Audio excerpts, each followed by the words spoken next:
I've been having serious nightmares ever since we orchestrated the removal of the CEO from the tourism company. I now live in constant fear and my other businesses have started incurring huge losses. I can't shake the feeling that there's something more to it, something spiritual. You know, Ronald, I've been involved in several accidents recently. It's as if I've been dancing with death since we ousted the CEO. It's unnerving, to say the least. I can't help but suspect foul play. I'm afraid you're not alone in this, Liam. Something tells me there's a force at work beyond our understanding. But I might have stumbled upon something that could shed light on what's happening. What have you found, Ronald? Please, enlighten me. There's a society, Liam, a secret society that prominent figures in our country join. Powerful politicians, even a former president, are members. They hold immense influence and possess knowledge that transcends our comprehension. But Ronald, we both claim to be followers of Christ. How can we align ourselves with such a society? Isn't it against our beliefs? I understand your hesitation, Liam. However, we find ourselves at a crossroads. We need the support of these powerful individuals, especially given the circumstances we're facing. Moreover, the supreme leader of this society can offer us spiritual protection, a shield against the forces that seem to be conspiring against us. I never thought I'd consider such a path, Ronald, but if it means safeguarding ourselves and unveiling the truth, I suppose I'm left with no choice. Count me in, reluctantly. Thank you, Liam. Together, with the support of the society's members, we can navigate the treacherous waters we find ourselves in. We must tread carefully and uncover the secrets that lie hidden beneath the surface. Yes. Warning, Deuteronomy 18:10-11 KJV says there shall not be found among you any one that maketh his son or his daughter to pass through the fire, or that useth divination, or an observer of times, or an enchanter, or a witch, or a charmer, or a consulter with familiar spirits, or a wizard, or a necromancer. Deuteronomy 18:12-13 says, For all that do these things are an abomination unto the Lord, and because of these abominations the Lord thy God doth drive them out from before thee. Thou shalt be perfect with the Lord thy God. Exodus 20:1-3 says, And God spake all these words, saying, I am the Lord thy God, which have brought thee out of the land of Egypt, out of the house of bondage. Thou shalt have no other gods before me. 1 Timothy 4:1-2 KJV says, Now the Spirit speaketh expressly, that in the latter times some shall depart from the faith, giving heed to seducing spirits, and doctrines of devils, speaking lies in hypocrisy, having their conscience seared with a hot iron. Ephesians 5:11 and KJV says, And have no fellowship with the unfruitful works of darkness, but rather expose them. And 2 Corinthians 4:3-4 says, But even if our gospel is veiled, it is veiled to those who are perishing, whose minds the God of this age has blinded, who do not believe, lest the light of the gospel of the glory of Christ, who is the image of God, should shine on them.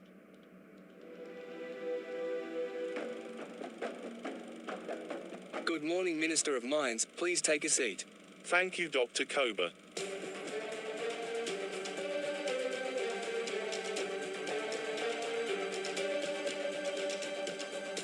Good morning, Director of Mines, Engineer Scott Menzer. Please take a seat. We will start the meeting as soon as our other esteemed guests arrive. Right. Good morning, son. Ladies and gentlemen, esteemed members of the board, and Minister of Mines, thank you for giving me this opportunity to address you today. I stand before you to shed light on the true nature of Sushant's IT company and its impact on our community. Sushant may have presented himself as an upstanding businessman, but it is my duty to reveal the unsettling truth hidden beneath his polished exterior. Let's start with his past, shall we? Sushant has a history marred by fraud, theft, and bribery allegations. He left his home country, not in a celebratory manner, but rather under a cloud of suspicion. Now, let's shift our focus to the IT systems developed by Sushant's team. Over the course of 4 years, they failed to deliver what was agreed upon. Instead, they allowed scope creep to seep in, resulting in significant delays and compromised quality. Can we trust a company that can't meet its own commitments? Furthermore, it's worth noting that Sushant's company is 100% foreign-owned. As guardians of our local economy, we should support our homegrown businesses, the ones that truly understand the needs of our people. But don't just take my word for it. I have evidence to support these claims, evidence I obtained from individuals close to the matter. I have reliable sources who have provided valuable insights into Sushant's true character and the inner workings of his company. In conclusion, I implore you, esteemed members of the Board and Minister of Mines, to carefully consider the facts laid before you. Sushant's IT company is not the honorable institution it claims to be.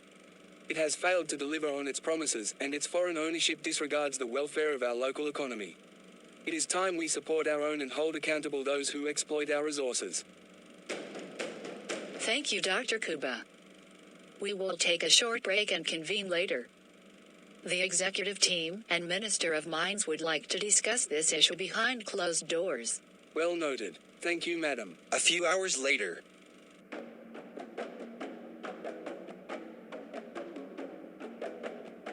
After careful deliberation, we have reached a decision regarding Sushant's IT contract.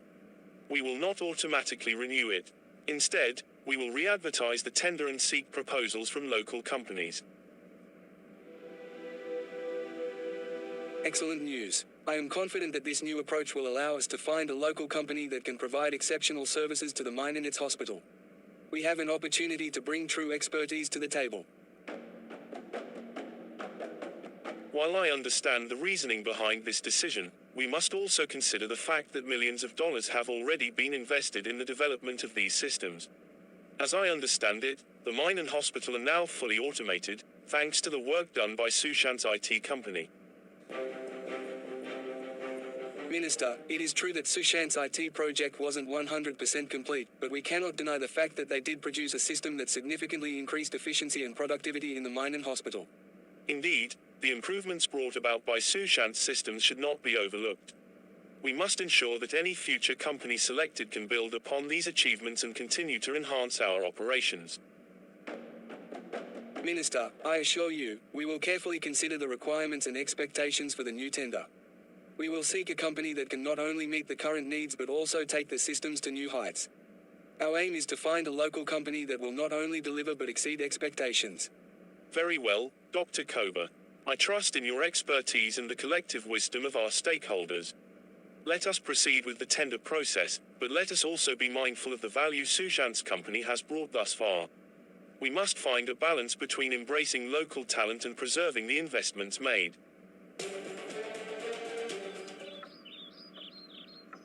Cheers to the board's decision, my friends. We have the opportunity we've been waiting for. The chance to win the mine and hospital's IT contract. Absolutely, Liam. This is our moment to shine.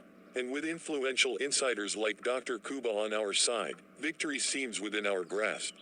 I must say, gentlemen, your confidence is contagious. The board's decision is a step in the right direction, and we have a genuine chance to make a significant impact. Dr. Kuba, we're eager to know how your meeting with Amani went. Did she divulge any of Sushant's trade secrets? Did we manage to gain an advantage? Unfortunately, Amani proved to be quite resilient. She refused to betray Sushant's trust and embarrassed me in the process. But, in hindsight, I must acknowledge that our attempt to copy their system's source code was unethical. So, if we can't gain access to Sushant's company's source code, what's our next move? How will we develop the systems from scratch if we win the contract? We will assemble a talented team, Ronald. We'll gather experts in the field who can develop the systems from the ground up. It won't be an easy task, but with dedication and proper planning, we can create something remarkable.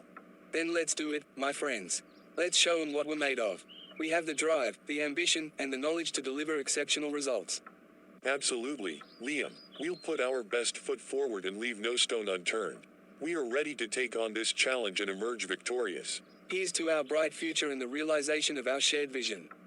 May we overcome all obstacles and leave a lasting mark. Later that day.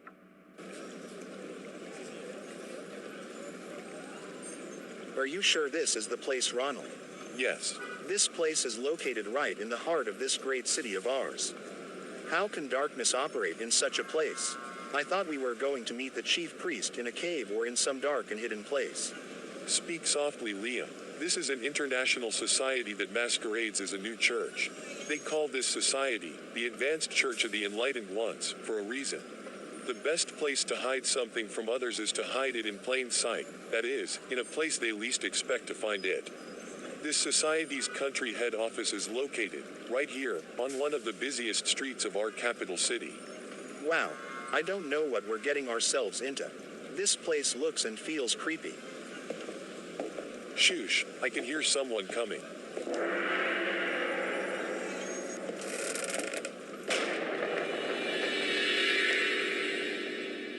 Welcome, my new subjects.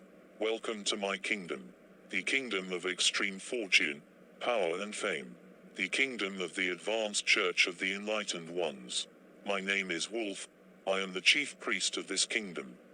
You don't know how privileged you are to see my face and to stand before me. I will show you wonders, the like of which you have never heard or seen before. Again, I say, welcome.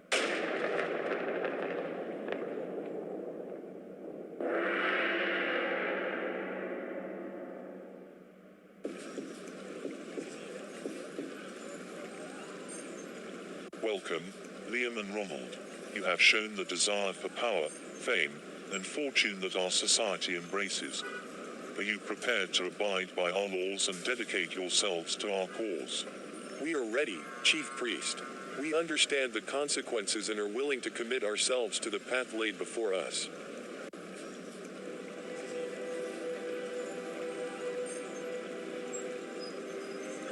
Very well. To solidify your commitment, you must partake in the sacred initiation. Eat these grains and drink this potion, and your minds shall be connected with the powerful forces we worship. Go on.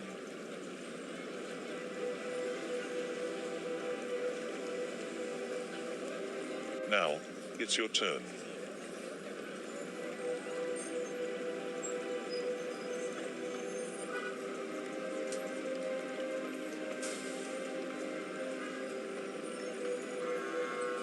We're on the path to unimaginable power now, Liam.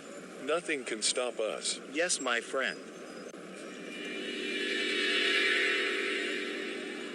The initiation is complete. From this moment forth, your minds belong to the powerful forces we worship, and they shall guide your actions. As the chief priest speaks, a subtle changeover comes Liam and Ronald. Their expressions become distant, their movements controlled, as if their very thoughts are being manipulated. We are vessels of their will. Our actions shall align with their desires. We are vessels of their will. Our actions shall align with their desires. Excellent. Now, let me show you the one responsible for your recent misfortunes, the tourism CEO who must pay for his actions. Just stare at this wall on my right.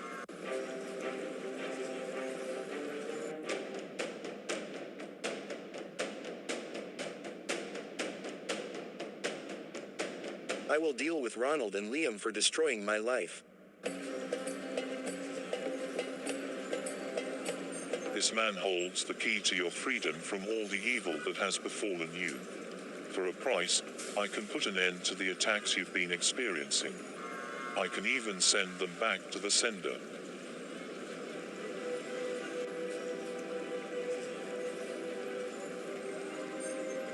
How much will it cost us, Chief Priest? We need this torment to stop, and we crave revenge.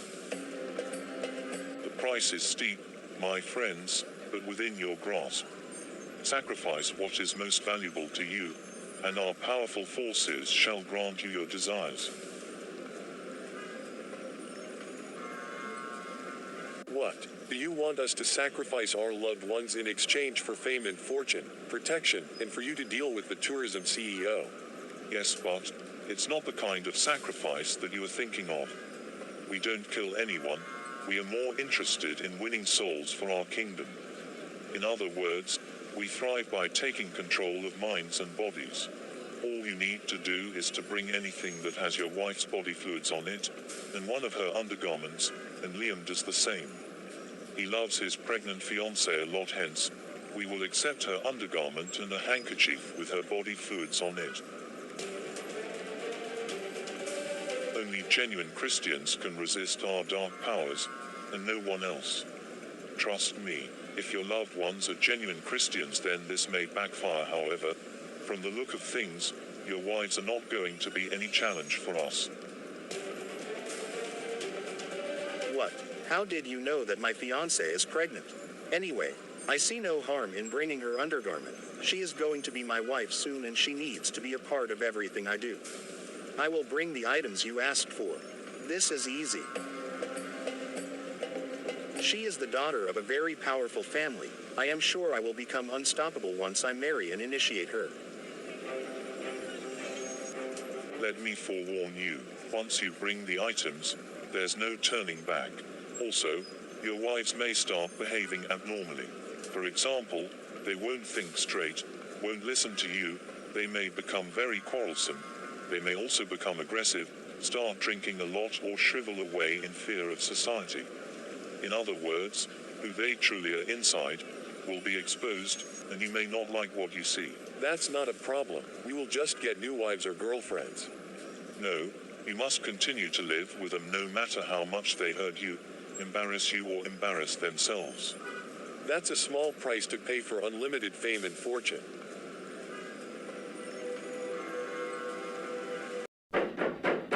Who is it? Come in, please.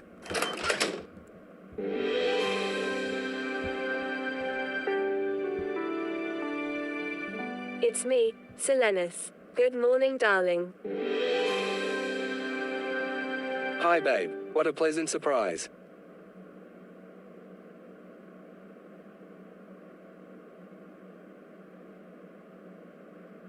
Hello, love. May I please sit on the bed? Yes, sure, babe. Dr. Koba, there's something about you that I can't resist. It's as if we have an unbreakable connection. Hey, Selenus, you always know how to flatter a man. But I must admit, the feeling is mutual. There's an undeniable attraction between us. I've been thinking, Dr. Koba, why don't we spend the weekend together, just like old times? Perhaps this time, we can explore something more serious.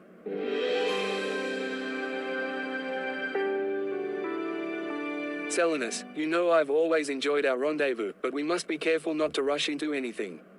Let's take it one step at a time, shall we? Of course, Doctor, one step at a time. But deep down, I can't help but dream of something more permanent, something beyond these secret encounters.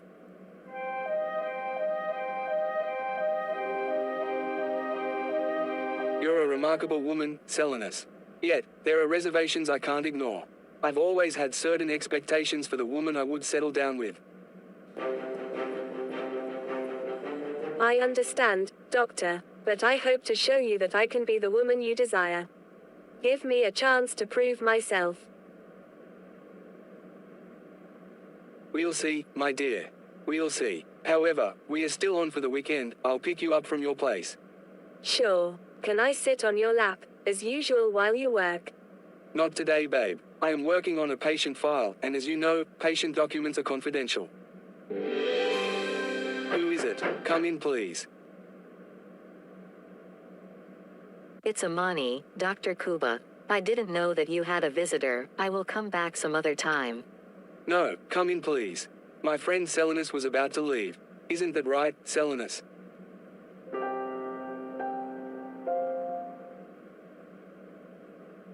See you later, champ.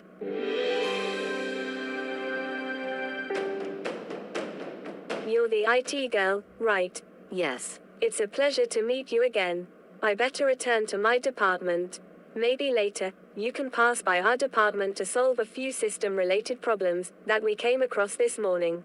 Sure, I will come in person or ask one of my colleagues to come and have a look. Great. Doctor, I will see you later. What is going on here? I've seen that woman around Dr. Kuba several times. Why are they so familiar with each other? This can't be a coincidence. There's definitely something going on between them. But Dr. Kuba wouldn't. He couldn't betray me like this. He said he wants to marry me, and he has even introduced me to his kinsman and his children. He already has 2 children out of wedlock and a string of female friends who frequent his office. I've been ignoring all these red flags, convincing myself that he's different. But this is a lie he can't talk his way out of. Imani, my dear, please trust me. That woman is a fellow doctor at the hospital. There's nothing between us. You're the only one for me. Don't lie to me, Dr. Kuba. I know she's not a doctor. She's a therapist in a different department, and as far as I know, in this country, therapists are not doctors. How could you betray my trust like this?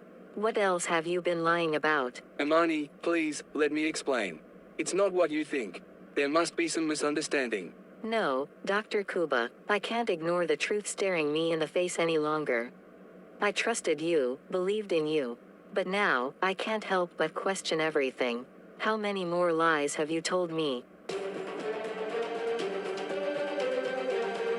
No, Dr. Kuba, I need time to think and reflect.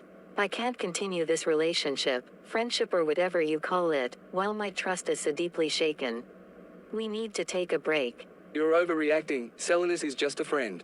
You know that I studied overseas in her home country. The people from that country are overly affectionate to one another. If we are going to build a future together, then you must learn to trust me. I came to drop off these documents. I better be going. Goodbye, Dr. Kuba.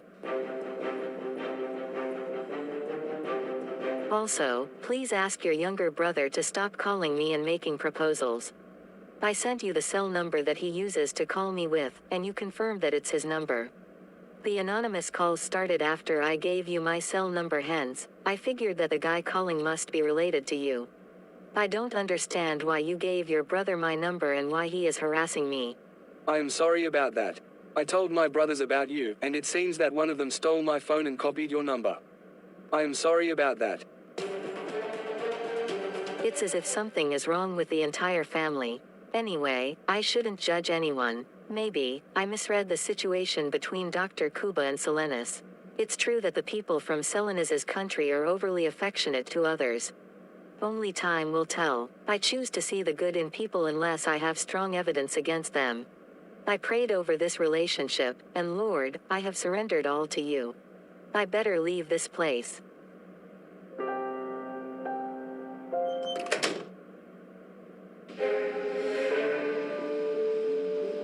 Mr. Patterson, we need to do something about this outrageous ruling by the Mine and Hospital Board.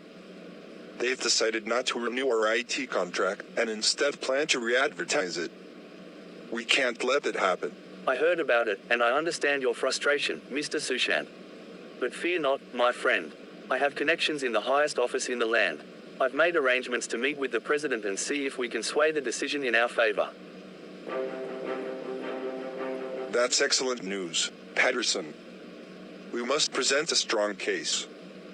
We'll argue that the Ministry of Mines has already invested millions of dollars in this project, and my systems are functioning perfectly.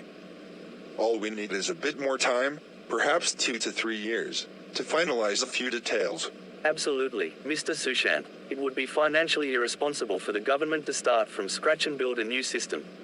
We need to emphasize the cost-saving benefits of continuing with your technology. Exactly. And remember, Mr. Patterson, we have the advantage of you being the majority shareholder on paper. It gives us a stronger position in negotiations and shows our commitment to the country. I'm fully aware of that, Mr. Sushant. Together, we have a better chance of convincing the president that our partnership is the right choice for this project. We must emphasize that some evil people are trying to derail the exceptional work your team has accomplished so far. Precisely, Mr. Patterson. We need to highlight the value we've brought to this project and expose those who seek to undermine it. With your connections and my expertise, we can turn this situation around and ensure our IT contract is renewed. Agreed, Mr. Sushant. Let's prepare a compelling case and present it to the president. I have faith that our combined efforts will lead to a favorable outcome. Together, we can overcome any obstacles in our path and secure the future of our partnership. Thank you, Mr. Patterson, for standing by my side in this crucial endeavor. Our meeting with the president will be a turning point, and I believe we can achieve great success together. Ravi, I hope you've had some time to process the changes we've made. I know it's not easy, but we have to adapt to stay competitive. Rahul, I understand the need for change, but I wanted to talk to you about Sushant. He's been with us for years, and he's a dedicated employee. I'm aware of his loyalty, Ravi, but we've assessed the situation carefully. Sushant's involvement in the mine project has caused significant issues for the company. The resources and funds he has utilized are far beyond what was allocated, and it's negatively impacting our financial stability. I know the project has had its challenges, but Sushant genuinely believed in its potential. He's passionate about his work, and he thought he could turn things around. Unfortunately, Ravi, we can't afford to keep someone on board who has cost us so much. Besides, his past controversies have damaged the company's reputation. We need to distance ourselves from that. I understand your perspective, Rahul, but Sushant has been loyal to this company. He deserves a chance to rectify the situation and prove himself. Maybe we can reassign him to a different role, something that doesn't involve the mine project. Ravi, we've already considered all the alternatives. We can't risk having him in any position of authority. His track record has raised serious concerns about his decision-making capabilities. It's just hard for me to be the one to let him go, Rahul. Sushant is not just an employee, he's my friend. He's been through a lot personally, and he trusted this company to support him. I understand that it's difficult, Ravi, but sometimes tough decisions need to be made. We have to prioritize the company's well-being and the trust of our stakeholders. It's never easy to part ways with someone, especially a friend, but we have a responsibility to safeguard the business. I appreciate your perspective, Rahul. I'll have the conversation with Sushant and let him know about the situation.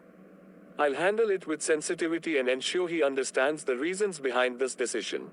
That's all I ask, Ravi. I know it's tough, but we have to move forward. If you need any support during this process, feel free to reach out to me. We're in this together. Thank you, Rahul. I'll do my best to handle the situation delicately. I appreciate your understanding.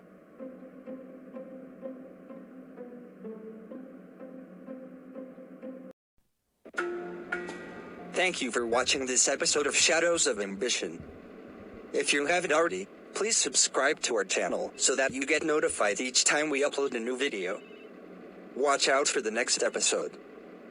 Before we go, we would like to leave you with the following verses to ponder on. Acts 4:12 and KJV says, "Nor is there salvation in any other, for there is no other name under heaven given among men by which we must be saved."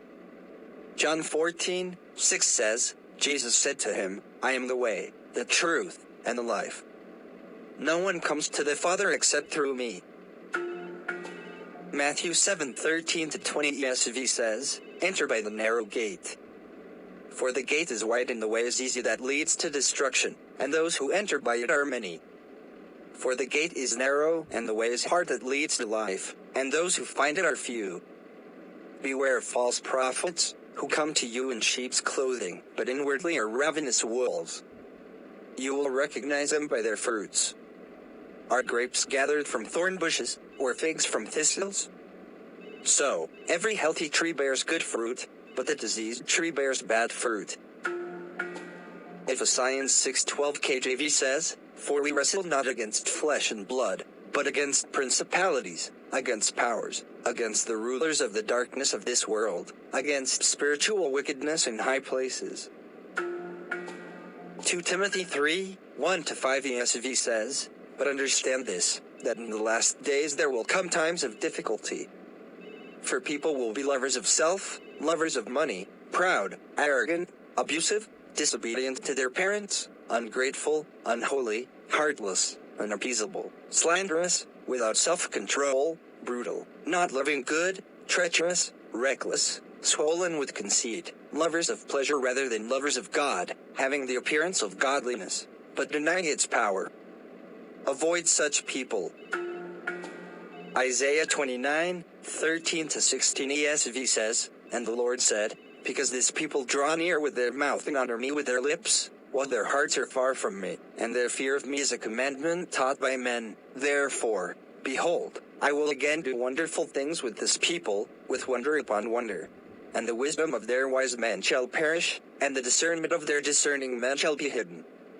Ah, you who hide deep from the Lord your counsel, whose deeds are in the dark, and who say, who sees us? Who knows us? You turn things upside down.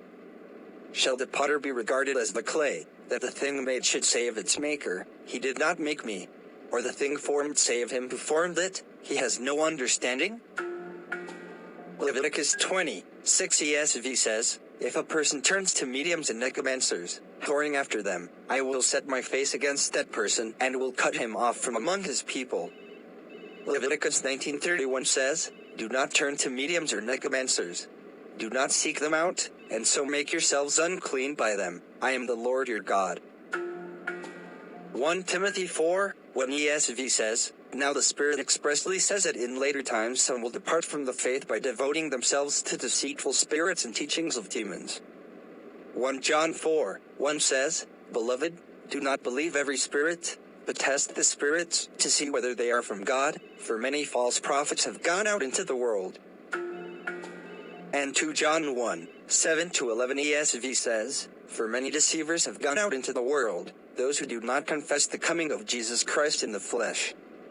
Such a one is the deceiver and the Antichrist. Watch yourselves, so that you may not lose what we have worked for, but may win a full reward. Everyone who goes on ahead and does not abide in the teaching of Christ, does not have God. Whoever abides in the teaching has both the Father and the Son. If anyone comes to you and does not bring this teaching, do not receive him into your house, or give him any greeting, for whoever greets him takes part in his wicked works. Thank you for watching. Remain blessed.